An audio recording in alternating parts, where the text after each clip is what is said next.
Hello दोस्तों, क्या हाल है आप सभी के। उम्मीद है कि आप सभी ठीक होंगे। तो स्वागत है एक बार फिर से आप सभी का हमारे YouTube चैनल संपूर्ण इतिहास में। और मैं हूं आपका दोस्त साहिल बुंदेलखंड से। तो दोस्तों, आज हम बात करने वाले हैं मुगल सल्तनत के संस्थापक बाबर के बारे में। तो चलिए आपको लेकर चलते हैं इतिहास की अनोखी और विचित्र दुनिया में। प्रारंभिक जीवन। बाबर का पूरा नाम जहीरुद्दीन मोहम्मद बाबर, जन्म 14 फरवरी 1483, जन्म स्थान अंदीजान फरगना वादी, वर्तमान उज्बेकिस्तान। पिता उमर शेख मिर्जा, माता कुतलुग निगार खानम। दोस्तों, बाबर का जन्म चगताई तुर्की शासक उमर शेख मिर्जा और उनकी पत्नी कुतलुग निगार खानम के घर हुआ था। उमर शेख मिर्जा तैमूर के वंशज थे और फरगना घाटी के शासक थे। बाबर का प्रारंभिक जीवन संघर्ष और चुनौतियों से भरा रहा, विशेष रूप से अपने पिता की मृत्यु के बाद, जब वह मात्र 11 वर्ष की आयु में फरगना का शासक बना। प्रारंभिक विजय और काबुल पर अधिकार। दोस्तों, बाबर ने अपनी पहली विजय 1497 में समरकंद पर की, लेकिन यह विजय अधिक समय तक स्थायी नहीं रही। 1504 में बाबर ने काबुल पर अधिकार कर लिया और इसे अपनी राजधानी बनाया। यहाँ से उसने अपनी शक्ति को संगठित किया और अपने भविष्य की विजय योजना की नींव रखी। भारत में विजय। दोस्तों, भारत में विजय की शुरुआत पानीपत की लड़ाई से हुई। बाबर ने 21 अप्रैल 1526 को इब्राहिम लोदी को हराया और दिल्ली सल्तनत को समाप्त कर दिया। इस लड़ाई ने भारत में मुगल साम्राज्य की नींव रखी। खानवा की लड़ाई। बाबर ने 17 मार्च 1527 को राणा सांगा और उनके सहयोगी राजपूत राजाओं को हराया, जिससे मुगल साम्राज्य की स्थिति और भी मजबूत हो गई। चंदेरी की लड़ाई। बाबर ने 20 जनवरी 1528 को चंदेरी के राजा मेदिनी राय को पराजित किया। गागरा की लड़ाई। बाबर ने बंगाल और बिहार के संयुक्त बलों को पराजित किया।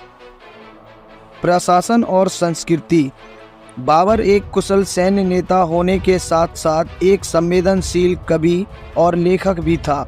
उसकी आत्मकथा बाबरनामा फारसी और तुर्की में लिखी गई है और यह उस समय की एक महत्वपूर्ण ऐतिहासिक दस्तावेजों में से एक है।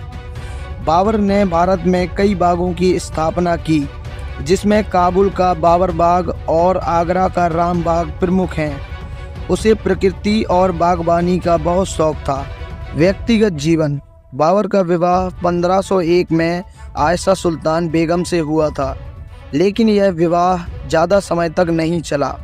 बाद में उसका विवाह महम बेगम से हुआ, जिससे उसका बेटा हुमायूं हुआ, जो बाबर के बाद उत्तराधिकारी बना।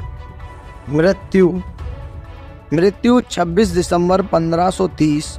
मृत्यु स्थान आगरा, भारत। दफन। पहले आगरा में दफनाया गया, बाद में उसकी इच्छा के अनुसार काबुल में पुनः दफनाया गया। बाबर की विरासत। बाबर की मृत्यु के बाद उसका पुत्र हुमायूं उत्तराधिकारी बना। बाबर ने एक मजबूत और संगठित साम्राज्य की नींव रखी, जिसने भारत में मुगल शासन की शुरुआत की।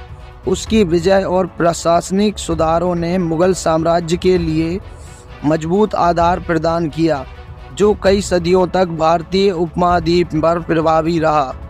साहित्य और योगदान। बाबर की आत्मकथा बाबरनामा एक महत्वपूर्ण साहित्य कृति है, जो तुर्की और फारसी भाषाओं में लिखी गई है। इस कृति में बाबर ने अपने जीवन, युद्ध, विजय, पराजय, प्रकृति और समाज के बारे में विस्तार से लिखा है। अन्य जानकारी। बाबर को फारसी, तुर्की और अरबी भाषाओं का अच्छा ज्ञान था और उन्होंने साहित्य को भी महत्वपूर्ण योगदान दिया।